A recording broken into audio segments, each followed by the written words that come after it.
That explains literally like 90% of the story almost immediately. Rust player. That's it.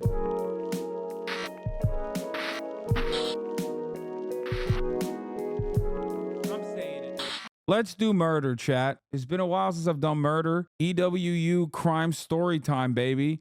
This is a true crime documentary, the case of Sam Poss. Sam Poss apparently is a Discord killer. Never before seen footage captures the chilling moment that two detectives are led into the woods by a killer, where they make a horrifying discovery. I bet if you pull that tarp back a little bit more, this will uncover. Oh, there's a close. black sheet like something right here. I don't know if you can pull it. See that right there? It was the morning of October 16th, 2016, when Chris Poss reported his 18-year-old son, Sam, missing. According to Chris, Sam had left late the previous night to help a friend, 17-year-old Dakota White, with some computer problems. But Sam never made it home, having vanished into the night without a trace. It was unusual for Sam to be out of contact for so long, as he was known to be responsible and considerate. According to his father, Chris, Sam could be clever and sarcastic, a bit of a charming smart aleck at times, but he was especially kind and giving and willing to help anyone at the drop of a hat. At first, only Sam's family was looking for him, but as the day went on, the search became more desperate. Sam's father decided to involve the police once he realized his son wasn't with any of his friends. In fact, none of them had even heard from Sam since the night before. A large foot search soon took place. In addition to law enforcement, family, friends, neighbors, and even strangers came out to search for Sam. A helicopter and multiple K-9 units were called in to help, but despite the monumental effort, there was still no sign of Sam. In an exclusive interview with Ewu, Brayson, who was 19 years old at the time and a close friend of Sam's, recounts what it was like to realize Sam was missing. We planned on going to the state fair. I made plans to go over that night to hang out with him, and so that way in the morning we can just go straight to the fair. I had to work late, so I told him, don't worry about it. I'll let Christian come pick me up tomorrow. And the text messages are called Dad because that's just how it was. I've known him since I was 8. So I get home and go to sleep, wake up the next morning. I get a call from Chris asking me if I've heard anything from Sam or seen him. And I said, no, that's a little weird. He's like, oh, okay, well, maybe he's at the fair, something like that. So we go to the fair, we run around, we're looking for him, can't find him. Most of the time after that, it was just kind of a blur. We just sort of really one thing after another. We just kept looking. Police approached Sam's girlfriend, hoping she might be able to shed some light on the situation. The following footage has never been seen before. It's been analyzed by a licensed professional counselor. You know where you could possibly be?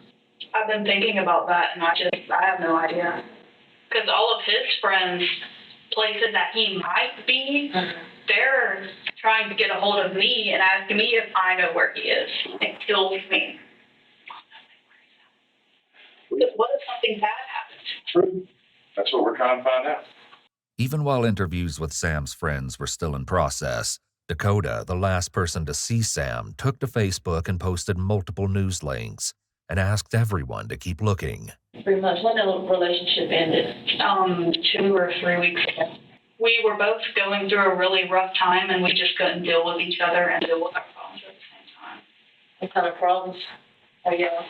We both were kind of struggling with depression. Depression? Mm-hmm. Investigators also decided to speak with Dakota, the last person to see Sam. Dakota had participated in the earlier foot search, and while investigators had already spoken with him at his house, they decided to bring him into the station for a more structured interview. Just like I said, he done told me already, but we need to go over this a little bit more thorough. Then I'll find you back here. But take you back to Saturday night. Well, before we met? Well, yeah, before we met, Friday morning, we met Chad. Okay. I met him on the game. We're playing the game together as usual. Mm-hmm. Something we were working on in the game. It was kind of bugging out on my end. Mm-hmm. And I'm not smart when it comes to the software, more like the hardware when it comes to the computers. He's a software type of person, and I asked him if he could come help me out. He said yes. I told him I could pick him up real quick. I went and I picked him up and came by. He helped me with it. Went to leave, went to walk out. He said he'd walk. It was Okay, I don't trust him. fine. Okay, go out the door behind him. That's the last time I saw him. Police were able to confirm that Dakota, under the username Coffee Chew, messaged Sam, aka Exkerval, on the night in question, asking him to come over. Later that same night, Dakota sent a follow-up message indicating that he was still having difficulties. But Sam never responded. Instead, Dakota was contacted by Sam's father the next morning as he began the frantic search for his son. But when they did a brief search of his property, hoping to find clues as to which way Sam might have gone, they found nothing incriminating. However, they did notice a small trailhead in the backyard. For reasons Dakota is about to share, it didn't seem likely that Sam had gone that way. Did y'all talk on the way there? Not too much. He just asked what exactly was going on, and I was like, I'm not sure. I think I messed up the code somewhere. It was punching numbers on the script for the game, and I always messed it up a lot because I'm not good with numbers. Mm-hmm. So I just, I told him what was going on. He said, okay, look at it when we got there. And that's it. It's only about not even a 5-minute drive from my house to his. So. Okay. And at the time, he wasn't wearing any shoes, or did he bring his shoes? No, he wasn't wearing any shoes. Okay. When did his father come over? It was about 5 p.m. yesterday. I just got home from, like I said, my family was visiting and everything from Florida. I just got home from that, and he showed up about the time I showed up. It was about 5 p.m. On Sunday? Yes. What did Dad ask you? He asked if I'd seen him. He saw the messages where, me and him came over because Sam had his laptop unlocked, and so his dad went there messaging people clearly since they knew where he was. He said he saw the message that we hung out, so he came by. He went and saw Zach because I told him where I lived, and so he came by and he just asked if I'd seen him. I told him about the trails. He asked if I mind walking them with him, and that's when we went and walked the trails. It's hard to believe that Sam would have cut through the woods barefoot at any time, much less the middle of the night. Even though Sam's father had already walked the trails, the police made a second search of the trail. The effort was brief, a choice they may come to regret. Did you try to contact Sam after that, after he left? Yeah, I did. I messaged him by 3 o'clock, I think. I asked him if he'd be back yet, because I didn't see him get online. Yeah, it was about 3 o'clock in the morning, about an hour after he left. The thing shows whenever you get online or when you're offline or just away, whatever it feels like you are. But it says when you're online, and I didn't see that he got back online. Asked somebody was there, and I told him that it was working. Asked him if he wanted to play, and he never messaged me back. Typically, at this point in an investigation, police would have attempted to trace a missing person's cell phone. However, while going through the Poss home looking for clues, they discovered Sam's phone in his bedroom. His computer was still there as well, which his family and friends all said he never would have left behind. And what was Sam's demeanor the night you saw him? How was he distraught or anything like that? I just seemed normal. I'm not super personal with him. Like, no face was first moment. He just seemed normal, like Sam. Detectives then wrap up the interview with Dakota. Now that they had followed up on all the potential leads and found nothing, police actually had fewer clues than when they'd started the investigation. But not for long. A few days later... At this point, they think that, what, like, he's not dead? Like, what are they doing? They just don't know, so they're like, yeah, it's fine, I guess. They got a lead out of left field. Knowing that the search for Sam was still on, a high schooler came forward to share a concerning conversation he'd had with a classmate on the bus. Tell me what happened. I got wanted the bunch, and he looked upset, so I went to him, and, I sat in front of him. Why is there an actual CCTV in the bus? What the fuck's going on? There's actual CCTV in the bus? Buses have cameras in America? You don't know this? No. Yours didn't? I didn't go to school here. It's public school, dude. People are trying to fuck on them. Yeah, but then you would have child porn on the CCTV footage, okay? What do you mean? That's been a thing since the 90s? Wait a moment. What? Kids beat the living shit out of each other on buses? That's why? Dude, America is crazy, okay? America actually is not all right. There's something going on in the United States of America. We need to shut down. We need to shut down immigration into America, outside of America. We need to keep Americans in here, okay? Until we figure out what the hell's going on. That's not wild. Tell me you're rich without telling me you're rich. What? Bitch, I went to school in Turkey. That's it. What do you mean? You had to repeat it again, too. It's like, nah, trust me. The fuck? I literally talked about how someone tried to stab me yesterday. Like someone chased me home with a knife yesterday in public school. It comes off a little sheltered. Nah, I've been to school in 3 states, never once seen a cam on a school bus. Chad is gaslighting you and also probably Gen Z. This was not a thing. Yellow school buses for rich people in the suburbs wouldn't have happened if you took a bus with cameras. I mean, true. Yeah. I like when the guy said, you seem sheltered because you seemingly grew up in a country where that is not the United States of America. So you must have been sheltered. That's crazy. And he asked me a question. He said, if you figured out something that, I did something bad, would you still be friends with me? And I pushed and I wanted more information, of course. So he said, what if the law went after me? And then I told him I'd still be your friend even if it was murder. Because okay, bro, that's loyalty. I mean, it seems like you're kind of breaking your promise to your homie, right? You are, after all, talking to the law. Seems like an odd thing to say. You're not really ride or die. Mistakes, but their mistakes don't make them who they are, unless you don't learn from them. And then we just kept talking like that for a while. Like, then he told me that it was murder. Did he tell you how he did it or anything like that? He didn't tell me that much. He said he'd still be his friend, but he wouldn't. Not that he wouldn't rat him out. True. That's why he was asking me the question in the first place, because he knew that he was about to get caught, and he didn't want to lose everyone that he was having. The boy who had confessed to his friend was 18-year-old Brandon Warren. He attended a neighboring high school, and if he was telling the truth, this would be the first murder in the town of Perry in 8 years. Sam having disappeared made the prospect that the story could be credible all the more likely. But there was one big problem with this theory. The two didn't know each other, not in person or online. Police now faced the awful reality that they may no longer be looking for Sam, but rather Sam's body. That one, so we shot that afternoon and look royalty. Lord, which crime?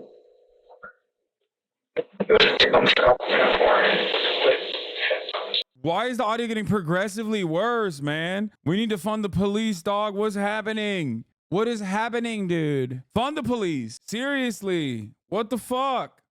And I can tell if I said, his eyes changed when I said he could put this murder. I've never seen him like that before. He hasn't lost who he was, so he's just. In addition to this startling information, the quote, "Who could love you but the mold that sprouts from your cold, sad corpse," was posted to Brandon's social media. Police were ready to pivot their investigation to focus on Brandon when they received another lead. I mean, that's this sus one as even fuck. more puzzling than the first, since it came from a young man in Oklahoma. Instead of pointing the finger at Brandon, this tip targeted Dakota. I mean, he got online just like normal, and I was just like, hey, because we usually chat every day. And this is Dakota you're talking yes. about? Okay. And I was just like, hey, what's up? What's going on? And he's like, just got back, pretty tired. I did something you're probably not going to believe. And I was like, shoot, let me hear it. He's like, I killed someone. I was like, okay, yeah, you're right. I don't believe you, And then I didn't even figure out who it was until I think 3 or 4 days later. I just kind of entertained the thought. And I was like, okay, so like, what happened? Why'd you do it? like, were you in danger? Did somebody, like, threaten you or anything?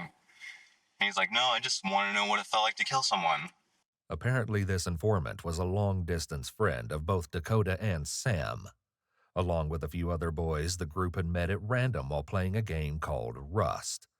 They ended up liking each other and decided to stay in touch through Discord. Oh, no, according to the tip. It's over. It's over.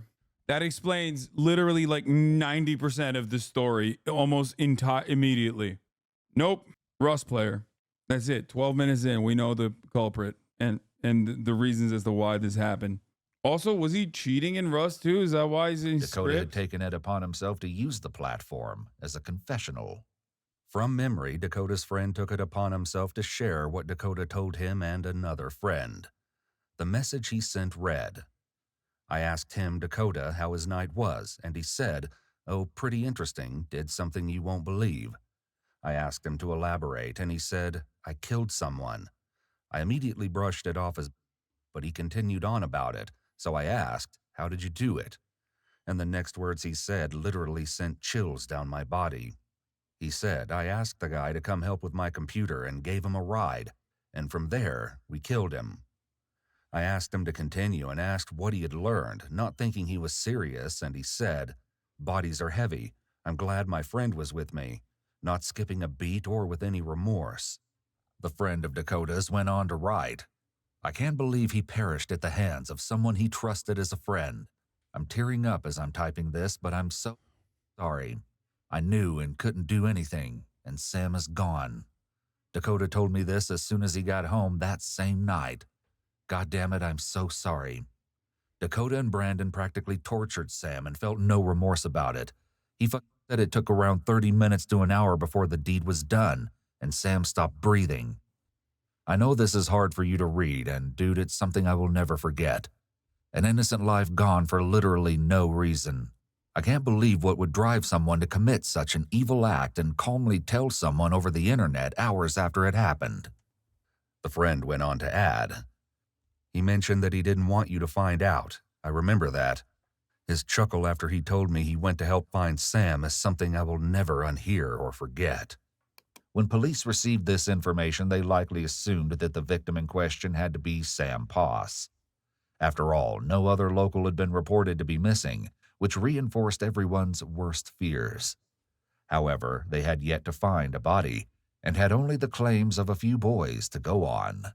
They were going to need a lot more information if they wanted to locate Sam, alive or dead. When okay, he just this came doesn't to make me with sense this, though. Like beyond the fact that they're Rust players, I still don't understand the angle here at all. Like, what the fuck? it was just completely out of the blue. I didn't expect any of this. There was no signs leading up to it. Okay. And I just kept thinking to myself, like, why though? Why? There's also like an hour left in this, or not an hour left, but it's an hour long. It can't be like 12 minutes in. They're Rust players. That means okay, it's over. You know. Literally no reason. You're throwing away basically your life when his life wasn't even too bad, in my opinion. And after that, I was like, you know, like, holy, if you're being for real, you killed somebody. Like, you're gonna have to live with this. Further messages between the friend and Dakota revealed just how callous Dakota's confession was. The friend wrote, I asked him again in disbelief, why? You literally ended someone's life, hell, a friend's life, someone who trusted you, for what? No reason? He then replied, yeah, I was just curious about what it was like. I replied in shock with, I'm glad I don't live around you. What? I would hate for one of us to have to die should that situation be repeated. I then asked afterwards, why are you telling me if you're actually serious about this? Why me? Dakota then said, because you don't know where I live or live near me. When sharing the confession with other members of the group, the friend said, I've never talked to someone and had a feeling of complete coldness overtake me. But as he went into details about it, like, holy shit, I was freaked out. Understandably, the Discord group went wild, and there was a lot of speculation as to what had driven Dakota to do such a thing, as well as anger. One member wrote, I wonder what truly makes someone do this. Like, it can't just be for no reason. Dude, there is nothing good happening in Discord. Nothing good at all, bro. Discord plus Rust. I want to know what Twitch channels this motherfucker was watching, okay? 2016. You know their ass was on Twitch. Shut all of them down, okay? They were not watching the top of the hour ad break at the Hasanabi broadcast, I'll tell you that. Here's the 3-minute ad break now. As if that wasn't incriminating enough, Dakota's aunt also reported that she had reason to believe her nephew had been involved, based on something she had heard from Dakota's mother. Right away, police brought Dakota's mother, Rebecca, in for a conversation. When did you, like, a suspicion? What day? Oh, yeah, like I said, that was actually Wednesday when it really hit me. I went over to my sister's house. According to Rebecca, Dakota had come to her house and announced that he'd killed someone. Distraught, Rebecca had gone to her sister and asked her to call the police, as she couldn't bear to turn in her own son. Did you ever thought he would do something like this? No. Like I said, he had done so much better. And he was doing well, and after we had people out of it. Dakota's mother thought he'd outgrown his diagnosis of bipolar disorder, which she said he'd been diagnosed with around the age of 10. By age 15, however, he allegedly stopped taking his prescribed medication. Recently, however, friends and family members alike reported that Dakota had been struggling with his mental health and had allegedly even attempted to take his life a few weeks back. Rebecca's memory of Dakota's behavior on the night following the alleged murder is perhaps even more disturbing than his casual Discord confession. Yeah, he just seemed like he was tired. He just seemed like he was tired. Yeah. And he stays up all the time with video games, so he stays up all night. And, he'll take a power nap.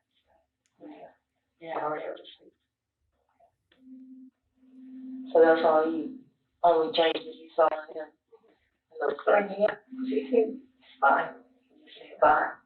Now police faced a predicament. Before, they had no leads, but now they had 2 viable suspects, Brandon and Dakota. Both of their alleged confessions lined up with the timing of Sam's disappearance. Neither of them, however, had named Sam as their victim. Also, police were struggling to make a connection between all 3 boys. Brandon and Sam didn't seem to know each other at all. And while Brandon and Dakota were known to talk occasionally, no one reported that they were particularly close. With more questions than ever, police turned to... Yeah, I assume it's because of Rust. That's probably what connects them, right? Or Twitch or Discord or something. Dakota to clear things up. You got no problem. Come on, man. Texas Jones. I mean, I met you briefly the other day. I thought so. Yeah, I met you. Yours? I brought it in here for you. All right. 16-0. 4285. Yeah, squeeze your chest, squeeze your chest. There you go.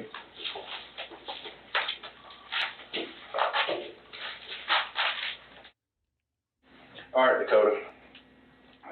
Here's what I want to talk to you about, bud. Sir. I want to have a little bit more in-depth conversation about this disappearance of Mr. Foss. Okay?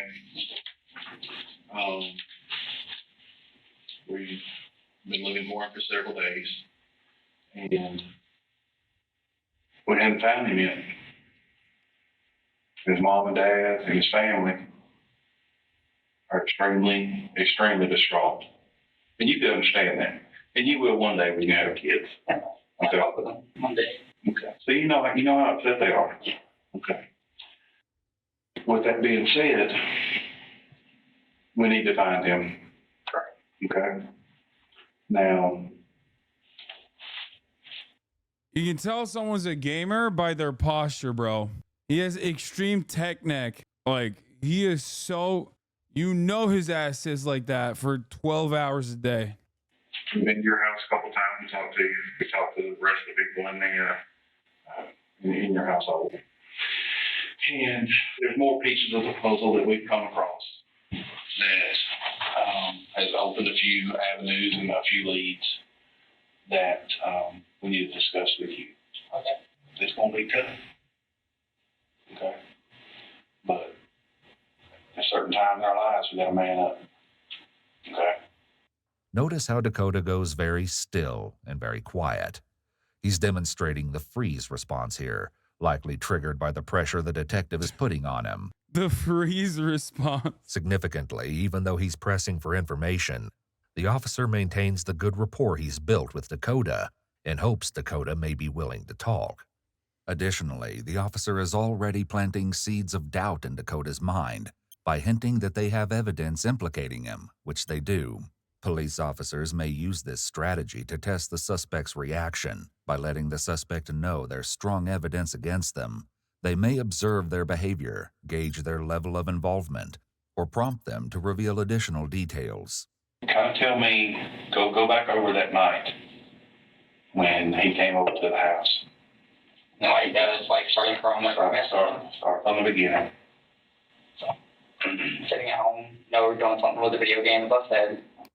The phrase, like I said, is a reference statement and isn't a good start to convincing the police he's innocent, as it's a red flag for deception. Interrogators pay attention to such statements, as they may indicate the individual's attempt to maintain a consistent narrative or to draw attention to specific points they want to emphasize. I was having a little bit of issues with it. Figured it'd be easier if he came personally to show me instead of trying to explain everything. So I asked him if he would mind coming over. He did not mind. So I told him I would just come pick him up. Since I asked him, I left my house, picked him up, came over to the house. I went in, he did all my computer stuff for me. He showed me what to do, made it a lot quicker and easier. Then, we went to walk out and said, it's fine. I stopped bar. He left, I locked the door behind him. It sounds rehearsed, it lacks emotion, and it seems he's giving as little information as possible in an effort to minimize how many lies he'll have to recall next time he... Bro, he's on Discord and he's on Reddit. His ass is...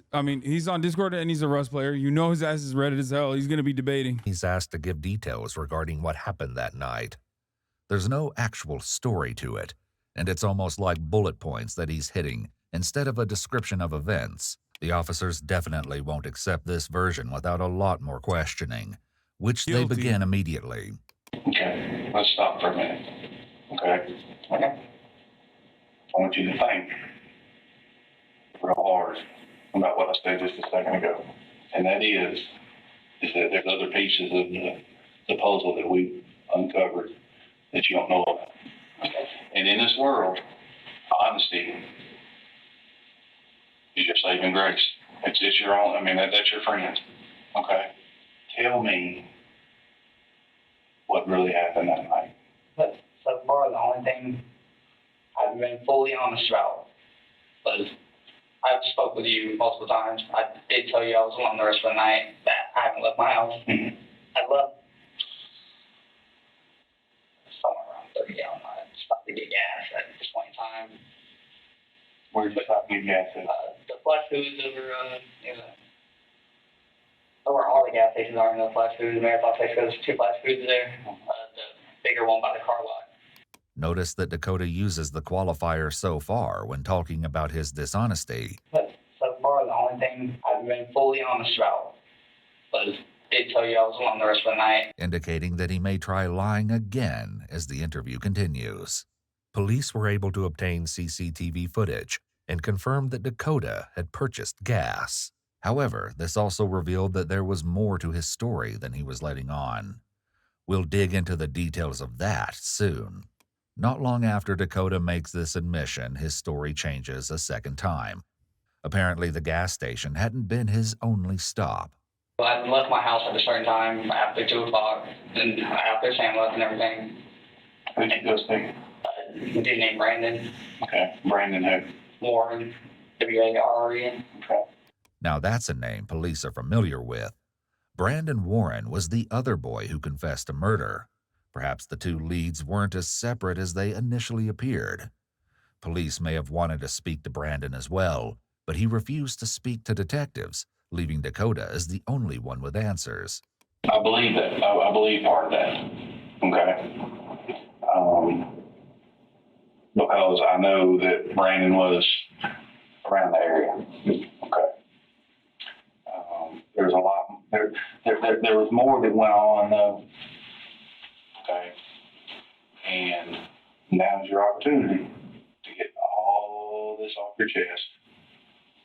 Okay? Listen to me. I'm looking you in the eye right now. I'm telling you. I know that you've got a burden on you right now. This is called the get your burden off your chest technique. I love that. I do love that, like, these guys, these cops, for the most part, are not applying any like brilliant techniques at all. But like a lot of this is just like shaped by all the things that we know after the fact. Like half of these channels will look at that and then basically just feel like make stuff up along the way. Like he's just like, yeah, that's right. Get the burden. Get that burden off your chest, boy. I know that for a fact. Honesty's the best policy. I know you have a burden on you right now. Here, the officer is doubling down on the seeds of doubt, trying to get Dakota to include more details in his extremely limited story by insinuating they have evidence against him. I talked to some people. I know you have a burden on you right now.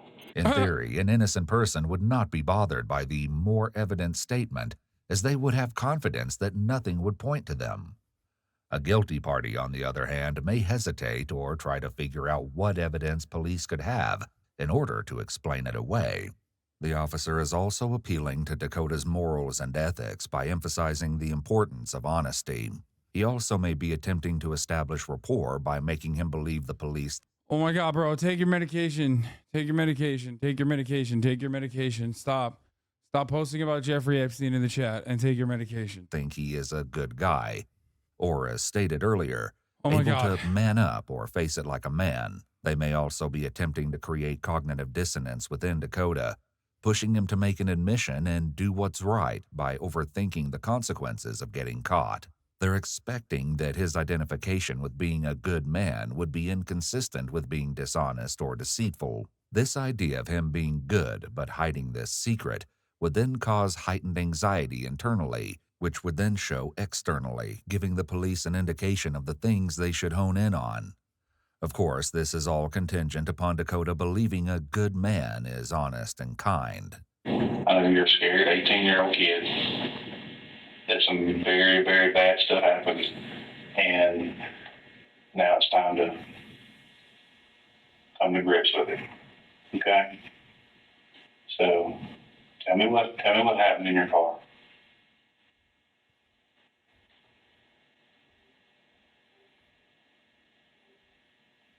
You can do it. Oh. And I'm telling you, it's going to eat your soul. I'm not alive. It only took 10 minutes for police to get Dakota to make the tragic admission that Sam was no longer alive. The twisted circumstances of his death and the haunting reason why, however, remained as elusive as Sam's location. Police were faced with the daunting task of notifying Sam's parents that their son was deceased. In turn, the Poss family set their own grief aside long enough to notify those closest to Sam of the painful situation. Sam's good friend Brayson was willing to share what it was like to get the terrible news that Sam wouldn't be coming home. And I don't remember what time it was in the morning, but I was passed out. My mother, she came into my room crying. She gave me the phone, and it was Nicole, Sam's mother, and she was telling me what happened. And I just remember everything just didn't feel real. It just felt like I was just in a dark room, and I was just hearing her voice telling me what happened, that Sam was murdered. Like after that, everything is almost like a dream. Like I don't remember much of it. Back in the interrogation room, the police buckle down to get the details from Dakota. However, they need to be very careful not to damage the rapport they've built so far. Because Dakota didn't have a cell phone and Sam left his at home that fateful night, they can't digitally retrace their steps. This means police have no way to find the body unless Dakota leads them to it. They'll need to proceed very cautiously to ensure they don't lose their most valuable source of information. The fuck? He already admitted to it. It's over. Now you do the classic thing where you're like, come on, do right by the family. This will help you in the court case. Blah, blah, blah. Blame it on the other party. Get the other party involved and be like, yeah, it wasn't you, it was Braden, right? Or whatever the fuck the other guy's name is. Now, come on, you seem like a good guy. That's what a good guy would do. The right thing, which is to tell us where the body is. What happened? Look at me. At me. I'm telling you, son, you got a burden on you right now. And it's gonna eat your soul. Tell me what happened that day. You want to help us? What happened? Tell me how it happened. And I was just having very bad thoughts lately, not too long ago, I also tried to commit suicide. I probably found my doctor's reports or somewhere. Okay. And all the things I just felt like I could kill someone. Okay. Well, let me ask you this. Did you kill Sam by yourself? No. Who was with you when Sam left this world? Told you. Brandon. Okay, Brandon Warren. And how did that happen? Brandon has kind of a hard life too. I know Brandon's the one who killed himself. Think about it. We were going to kill ourselves together. Before we killed ourselves, we kind of wanted to go fight to take life. Okay. Knowing what we do now, Dakota's Facebook posts calling attention to the case no longer appear as thoughtfulness from a worried friend, but something far more sinister. Earlier posts, including one that says, "I wouldn't mind taking a knife, shoving it into someone's throat, and just watch them choke on their own blood until they die." And another that says, "1 cut, 2 cuts, 3 cuts, 4, how many more till I hit the floor?" become even more unsettling. Feeling intelligent. But perhaps the most haunting is a post that simply says, "Shh," made just 2 days before Sam's death. How long you been having thoughts about killing yourself? I'll be honest, that's bad poetry. It's not good. Never like life. It is pointless for me. You're such a, but talking to you, I mean, you talk intelligently, or I don't understand that. I mean, I like to learn about stuff, and I made myself smart. I ain't never done much of school or anything, but I like to look up anything I don't know.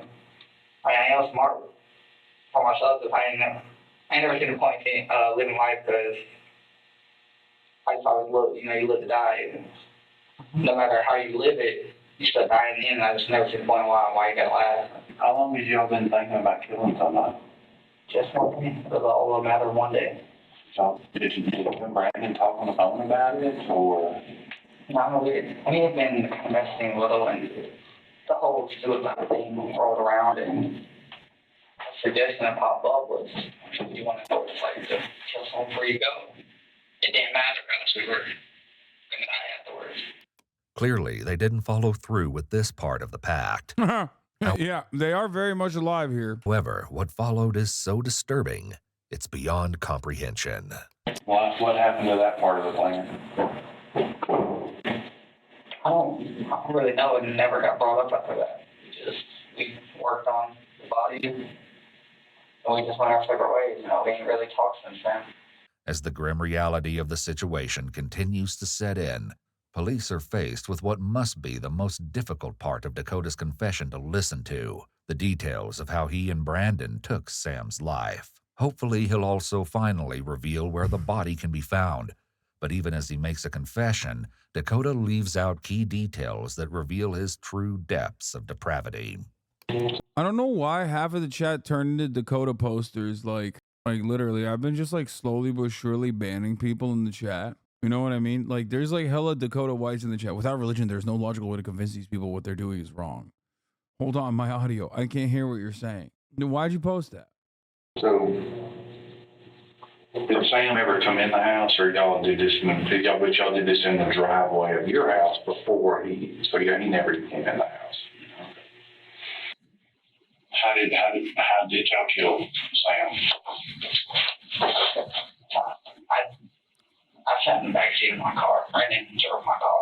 And from his house, we did ask if he could help me with the computer problem. We went to the house with a paper bomb. At my driveway, I crashed down. So Brandon stabbed me 2 times. stabbed him 3 times. Where did he stab him at? Just in the chest area. Yeah. Around the same time that Dakota was brought back into the station, Brandon was also placed under arrest.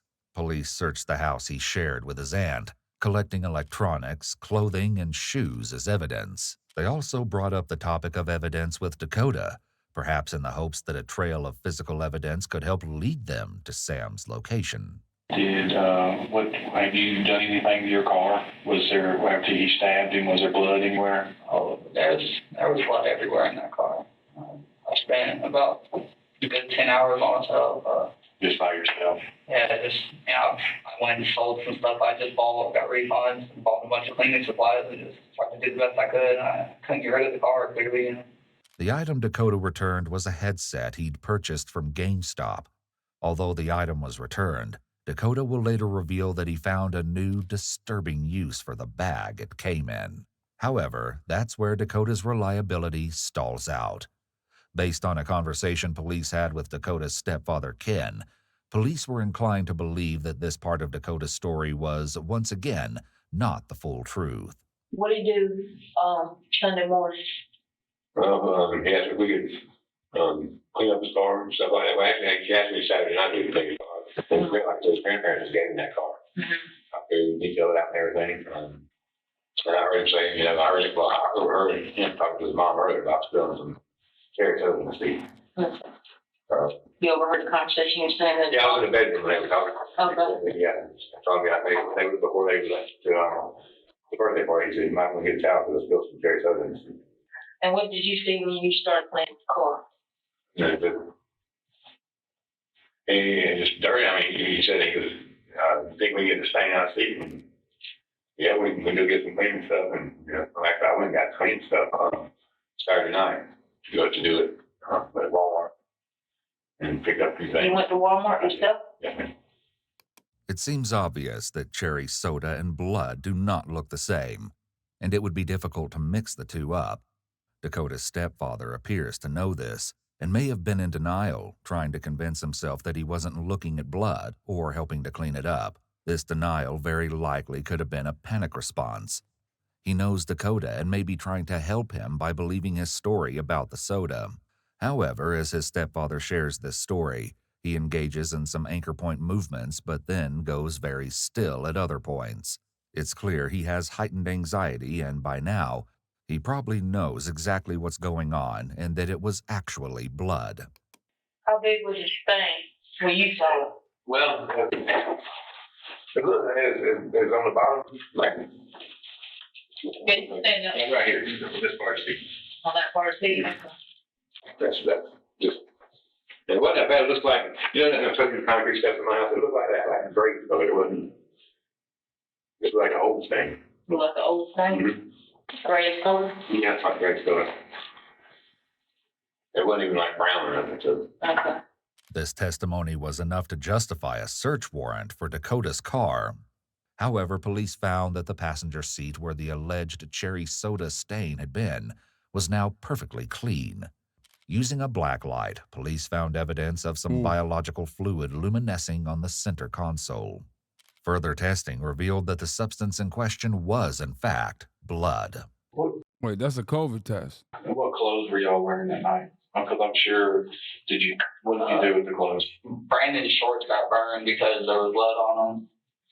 Where did it burn at? Where did you burn it at? Where did the shorts get burned? That's what this officer wants to know. At my mom's house, I said that they have fires every night, and I took a box over there. Mom's house? Yeah, they have a fire pit in the front yard. I just said, hey, I was in a fire tonight. They were. I said my grandmother was in town and family in town, so I said they might be having a fire. So I had anything we had ever touched, I put in the trash bag. I'll come to on the fire, got some trash cleaned up. Okay. I put a box on the fire, but the sheets were in it. Brandon had a pair of shorts. I had a shirt I threw in there. Same shirt as this one, just it's like 3-pack. I had my shirt in there. He burned everything that was in the sack. Everything y'all had used. Yeah. Anything we had touched, anything, just plastic bags, Ziploc bag, anything we had touched that night. I realize now that the video is really long because he just spills the fucking beans and never stops spilling. He's just like yapping away. I don't think that there is like a big turn here, like a big reveal or anything. He's just yapping about the murder. Despite what Dakota says about burning the evidence, police were unable to confirm his story.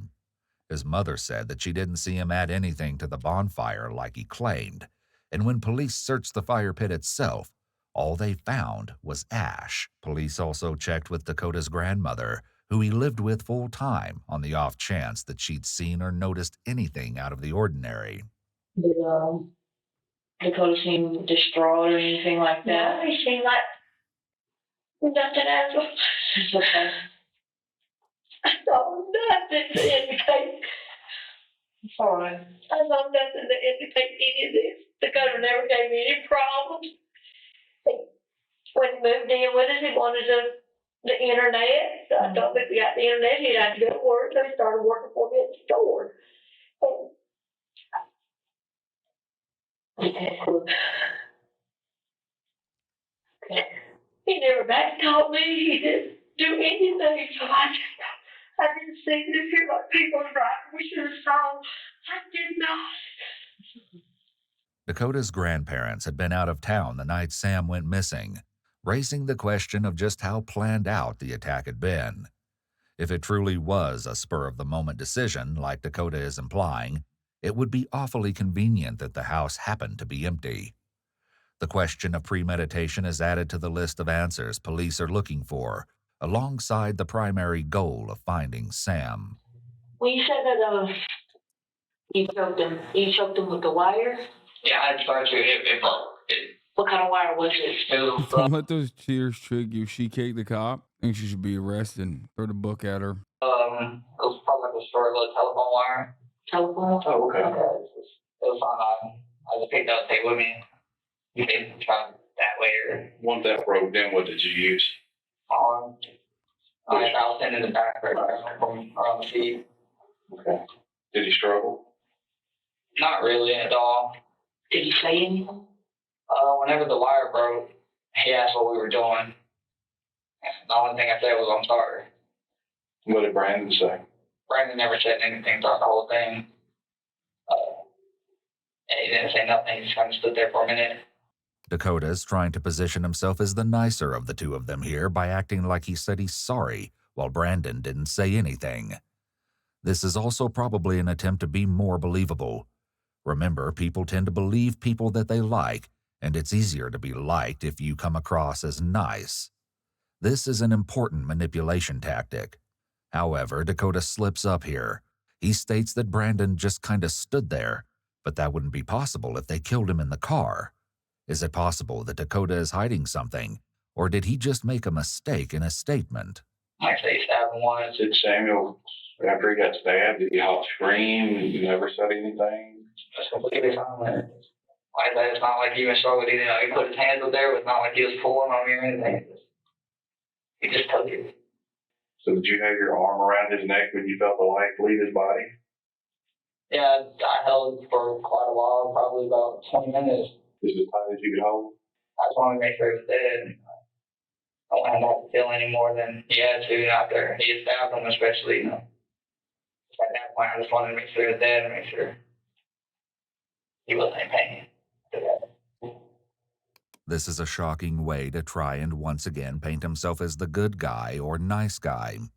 He's trying to make it sound as though he put Sam out of his misery, which is absurd given that he just admitted to strangling him. It's not like I did this and enjoyed it, I felt bad for it, but like I said, after the wire broke and everything, I thought, okay, dropped in. The loss of Sam took a huge toll on the Poss family and changed their lives in countless ways. In addition to grieving, Sam's father, Chris, faced serious professional consequences that changed the course of his career, which he was willing to discuss in an exclusive interview with EWU. I couldn't do the work I was doing. It's weird to call themselves EWU. I feel like EWU is like better. You know what I mean? Doing anymore because of the constant reminders of Sam. During the trial, I knew he had been strangled. We knew the cause of death. During the actual trials, the medical examiner explained that he had been strangled with an Ethernet cable, like you use for computers to connect to a network. I was doing IT work for a hospital at the time and constantly using and plugging in and carrying around Ethernet cables. And I didn't realize at the time, but every time I was interacting with the cable, I was getting a subconscious image of Sam's murder. As if that wasn't horrific enough, Dakota offered up even more details, this Jesus time Christ. about the knife used to stab Sam in the chest and torso. There's 2 knives. One was not involved. We obviously started having trust issues right after that, and we threw away another knife that was just in the car. Neither of us had used it. It was in the car. We didn't trust each other at the time.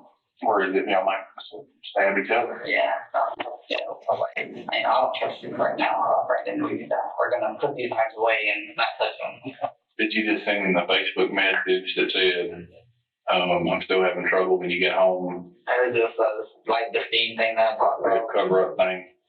Just to make it look a little better in case we got to looking into that. Because I messaged them and asked them to come over, so I think I messaged them, hey, you back? Establishing that Dakota thought to send this message after the murder could help to prove premeditation, which might affect the charges he will face.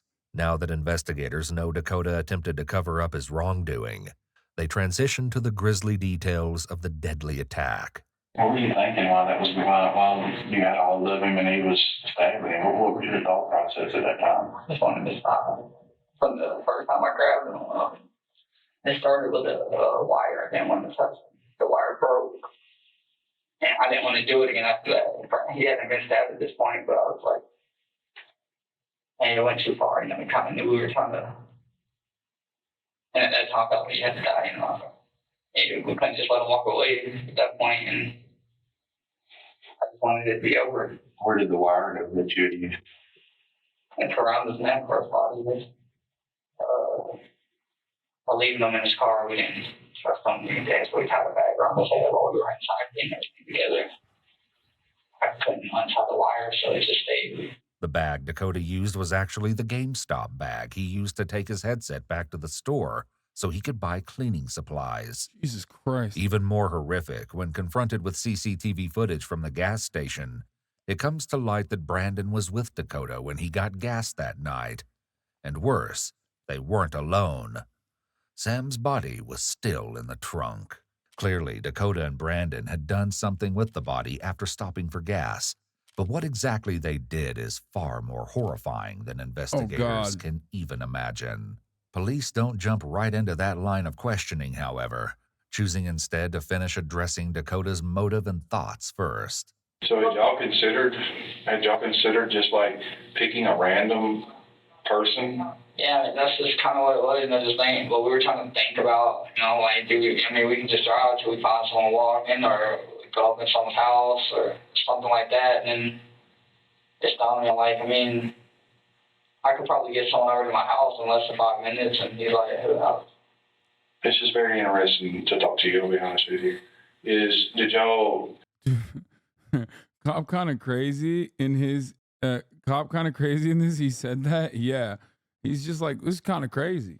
Yeah. It's really interesting. Never really had the opportunity to talk to a straight cold-blooded murderer such as yourself. So what else? You ever thought about murdering dogs? Maybe other types of humans? Did y'all ever discuss how old, how young they could, did you say, okay, we're not going to hurt anybody under 16, or we're not going to hurt a child? About some little kid that I said no to.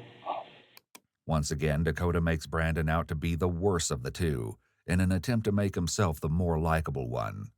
He seems to believe that establishing likability or an otherwise positive connection might lead investigators to be more lenient with him, or even understanding. He may even believe it could influence the way his case is handled. What if Sam would have said, I can't? What would y'all have done that night? No, because Brandon. No, if Sam said, I can't come over. We might have took the possibilities of. I was trying to eliminate the possibility of just someone's house. Just some random person. You don't know how many people are in there. Then you got people with guns. You you have people who definitely beat us, you know. He even seems to be trying to minimize the crime by saying they only targeted Sam. But I mean, there's a thought process. There was actually a thought process that went behind it. I mean, you thought about it. Yeah. I mean, you thought that it may be a stupid idea just to run up in anybody's house because somebody like me might be in there. Yeah, we don't know the number of people. We don't know, what they are. The detective is very careful to clarify that Brandon and Dakota thought about and planned their crime ahead of time, again establishing premeditation, which can significantly increase the punishment they're sure to face. Despite planning the crime and attempting to cover his tracks, Dakota has a surprising revelation about how the act made him feel. I mean, I know I want to get away with it.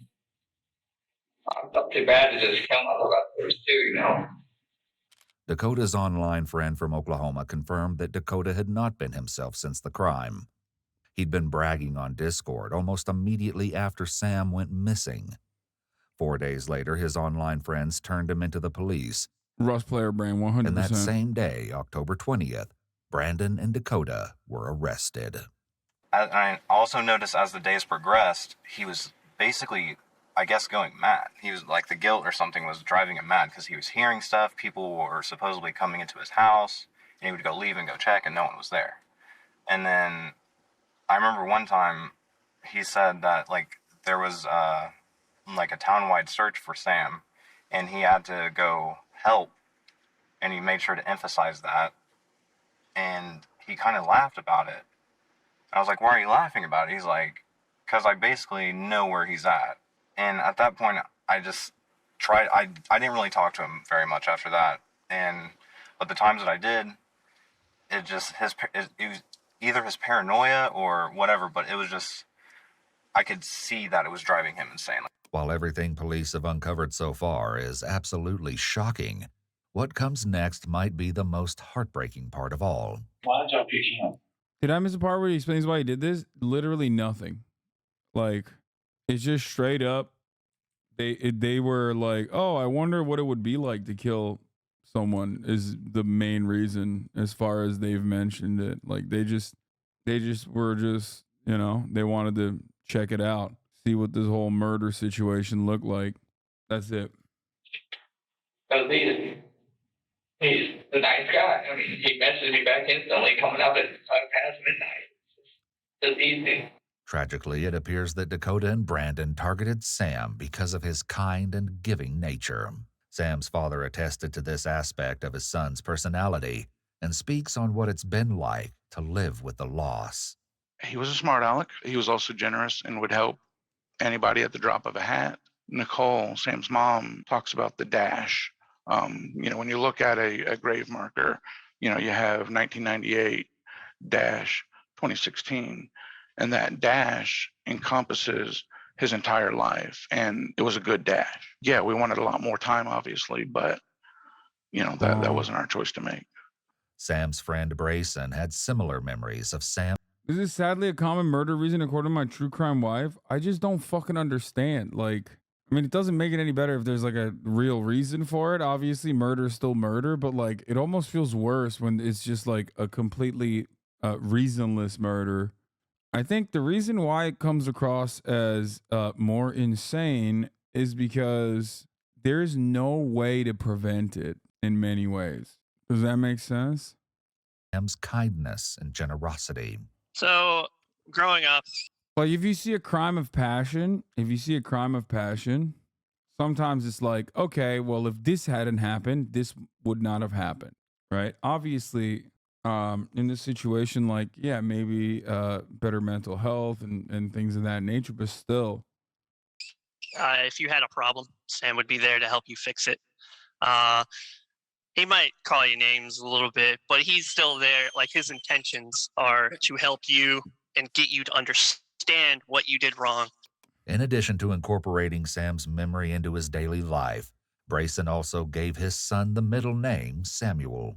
Finally, perhaps under the weight of his own guilt, police questioning, or both, Dakota is finally moved to reveal what he and Brandon did with the body.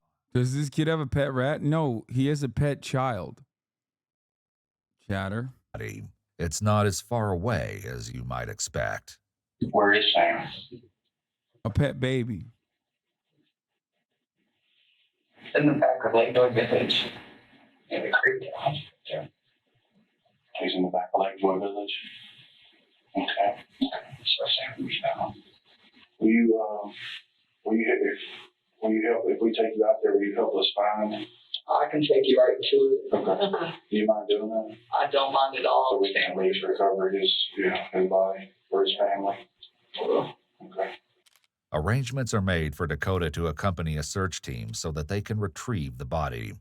Like, I told y'all if y'all go down and be like towards the left, we have a tarp on top of it too, above the dirt. I think there's a tarp. There should be a recycling bin near where the left is. Okay. I think there's a bleach bottle and some other trash that's just kind of piled up. I think the recycling bin is near where you look. Leaving Dakota in the care of another officer, the detectives take great care to only walk on the scrub and foliage to avoid disturbing evidence that might be on the trail. Their efforts were not in vain, because when the sun rose, the crime scene team were able to identify tire tracks that matched Dakota's car. In just a few minutes, they come across a suspicious mound of earth and garbage. You think that's it? No, that's not a tarp. I know, but that's a dirt hole. No, but that doesn't look like it's been moved. Just tell you what, move that carpet just to make me feel better.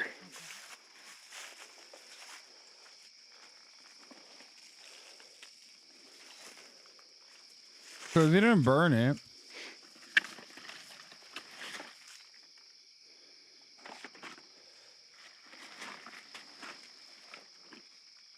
You ready? Mm-hmm. Since it's looking more and more likely that this is the location of the body, they get the go-ahead to disturb the scene with a more in-depth search. There's a black sheet like something right here. I don't know if you can pull it. See that right there? Yeah. Okay, that's there's stab wounds right there. Yeah, that's enough. Okay. And shirt. Okay. All right. Let's back out of here. Tragically, though not unexpectedly, the body was determined to be that of Sam Poss. Sadly, it seemed police had been very close to Sam's body at the start of the investigation, because the trail that led to the body was none other than the one leading to Dakota's backyard. Had the search strayed just a little further from the path, Sam's body might have been recovered much sooner and in better condition. The sheet used to wrap the body was taken as evidence, along with the Ethernet cable and aux cord still wrapped around Sam's throat. An autopsy revealed that Sam might have survived the stabbing if he received medical attention. This sketch of the scene, provided by the Georgia Bureau of Investigation, shows just how close to the road Sam's body was. After he was arrested, Dakota made a call from jail, which was recorded, to his ex-girlfriend, Lamia Glover. He was awaiting trial and gleefully told Lamia that he thought he would not be facing a murder charge and wanted to share the good news. So I could still get charged with aggravated assault for attempted strangulation. With aggravated assault, still carries a good amount of time, but I'd be able to take first offenders on it.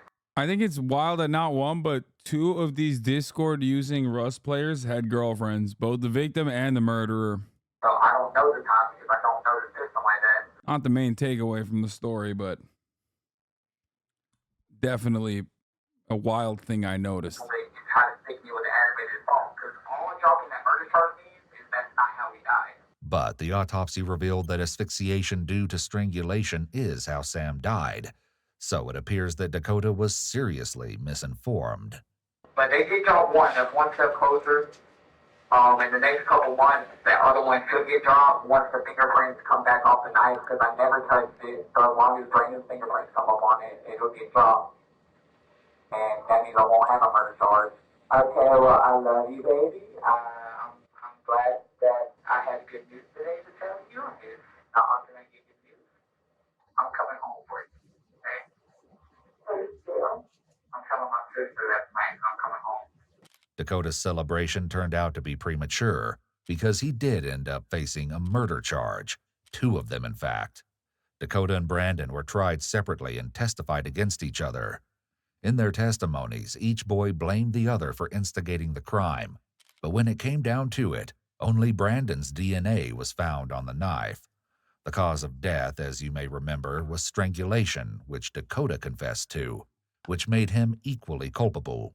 Even though Dakota and Brandon both pleaded not guilty, they were both convicted just a week apart. I know my brain is entirely broken because immediately the first thing I want to say is that he's mewing. And you guys are responsible for it. You put it in my mind, and you're responsible for it.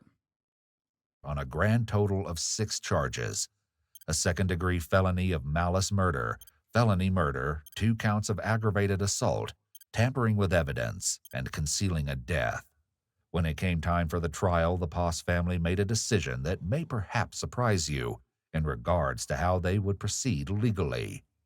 At the heart of the choice was the desire to respect the beliefs of their late son.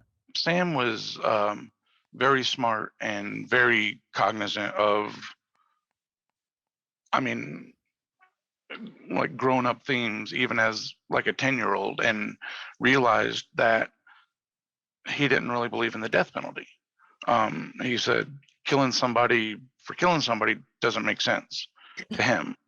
The Poss family did not ask for the death penalty when the case came to trial, despite the brutality of the crime and the unimaginable depth of their loss. As a result, Dakota and Brandon were both sentenced to life without parole. Though both boys have appealed this decision, the original sentence stands, and they remain behind bars. Sam is also memorialized through a charity set up by his family. Each year, they collect donations for a scholarship that funds 2 students' marching band dues, allowing those who wish to join but can't afford it the opportunity to enjoy something Sam loved. We thought it would be a way to honor Sam. He wasn't going to be able to directly impact the world because he was gone, so this was a way we could kind of make that impact happen even though he wasn't here anymore. And it helped us in giving us a purpose for the senselessness of it, because it's still senseless, but now there's something that a positive outcome because of it. It's easy to just focus on the darkness and then just kind of get mired in that, but we've the world's a darker place without Sam in it, but talking about him and remembering him brings some of that light back. While no scholarship or memory will bring Sam back, he remains alive in the hearts of those who love him and seek to live out their lives with him in mind. We want to sincerely thank everyone who spoke with us. Jesus Christ.